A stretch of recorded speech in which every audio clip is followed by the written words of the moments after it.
ये जो प्रिंस नरूला और एल्विश यादव की लड़ाई है ना, इसकी सच्चाई रजत दलाल ने बताई है। ये जो प्रिंस चौड़े में आके बोल रहे थे ना, हम गुड़गांव आए थे, तुमसे कुछ नहीं उखड़ा, रजत दलाल ने कहा कि भाई सुन, गुड़गांव आए थे, तुमने अपने दोस्त के होटल में हमें बुलाया था, हमारे पास लोकेशन आई थी, हम गए थे, एक कमरे के अंदर तुम सारे लोडेड बैठे थे और मैं और एल्विश हम दोनों पहुंचे थे और कहा था उंगली तो लगा कर दिखाओ कोई। जब तुमसे वहां पे कुछ नहीं हो पाया तो तुम यहां पे क्या कर लोगे। जी हाँ, दरअसल रजत दलाल ने प्रिंस नरूला और एल्विश यादव की जो लड़ाई चल रही है इस पर एक वीडियो पोस्ट की है और एक्चुअली सच्चाई बताई है। रोडीज के फिनाले का एक प्रोमो रिलीज होता है। इस फिनाले के प्रोमो में क्या होता है, एल्विश यादव और प्रिंस नरूला की लड़ाई होती है। प्रिंस कहते हैं कि ऑनलाइन बदमाश हो तुम, हम तुम्हारे यहाँ आए, तुम हमारा कुछ नहीं उखाड़ पाए, तुम्हारे बस के कुछ नहीं है, देख लेंगे ये वो, ये कर देंगे वो कर देंगे। अब रजत दलाल ने कहा कि भाई सबसे पहले तो राम राम, अब सुनो हमारी बात। ये जो बात निकल के आई नहीं है ना, तुम बोल रहे तुम हमारे यहाँ आए, मैं था जिसने तुम दोनों की सुलह करवाई थी।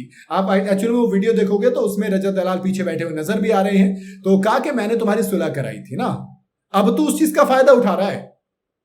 हुआ क्या था कि जब सुलह हुई तो तू अपने लोगों के साथ आया, तूने एक दोस्त का होटल बुलाया, हमारे पास लोकेशन भेजी, हम गए वहां पर। तो ये मत बोल के आके कुछ नहीं उखाड़ पाए।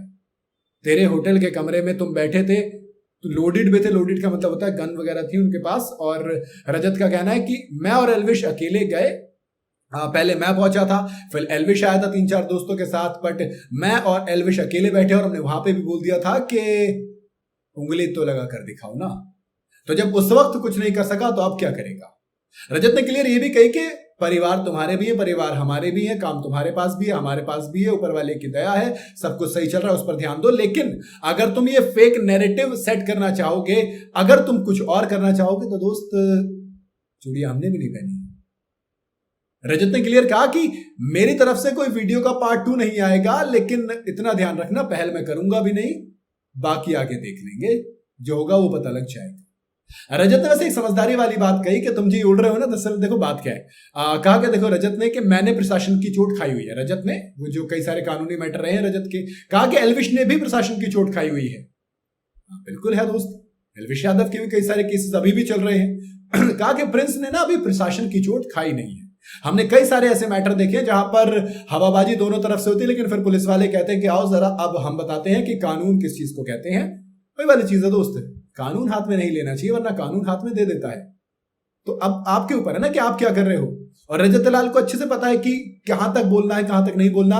एल्विश की मैंने भी ये चीज देखी यार, एल्विश ने ना वो जो प्रोमो आप देखोगे उसमें बड़ी समझदारी से, बड़ी ईमानदारी से और बड़ी अच्छे तरीके से उस चीज को हैंडल किया। उन्होंने नेहा और रिया को साइड किया कि आप दूसरी जगह हटकर खड़े हो जाओ, बहुत संभाला। और अब क्लिप्स भी वायरल हो रहे हैं जिसमें एल्विश यादव एक बार फिर से अकेले पहुंच गए बात करने के लिए। हाँ भाई बता, तो वो राव साहब वाला हिसाब किताब भी चल रहा है। और एल्विश यादव के सपोर्ट में काफी सारे लोग वीडियोस भी डाल रहे हैं, लोग प्रिंस नरूला को खुला चैलेंज भी दे रहे हैं। रजत दलाल ने एक बार फिर क्लियर कर दिया है कि वीडियो एक आनी थी, आ गई है, दूसरी नहीं आएगी, पार्ट 2 नहीं आएगा, जो भी होगा पता लग जाएगा। ये थोड़ा सा मैटर चल रहा है। अब रजत दलाल ने तो ये कहा कि भाई उस वक्त तुमने मैटर सुलटा लिया, वीडियो बना के डाल दी, भाई है मेरा ये वो फलाना ढिमकाना, अब उस चीज का फायदा उठा रहे हो। दिलचस्प होगा कि आगे मामला कहां पहुंचता है। प्रिंस नरूला और एल्विश यादव की कंट्रोवर्सी कैसे खत्म होती है और क्या होगा। आपको क्या लगता है, आप अपनी राय कमेंट में मुझे जरूर बताइएगा। वीडियो अगर आपको सही लगी हो तो इसे लाइक और शेयर जरूर करें और जाते जाते चैनल को फॉलो और सब्सक्राइब जरूर करते जाइएगा।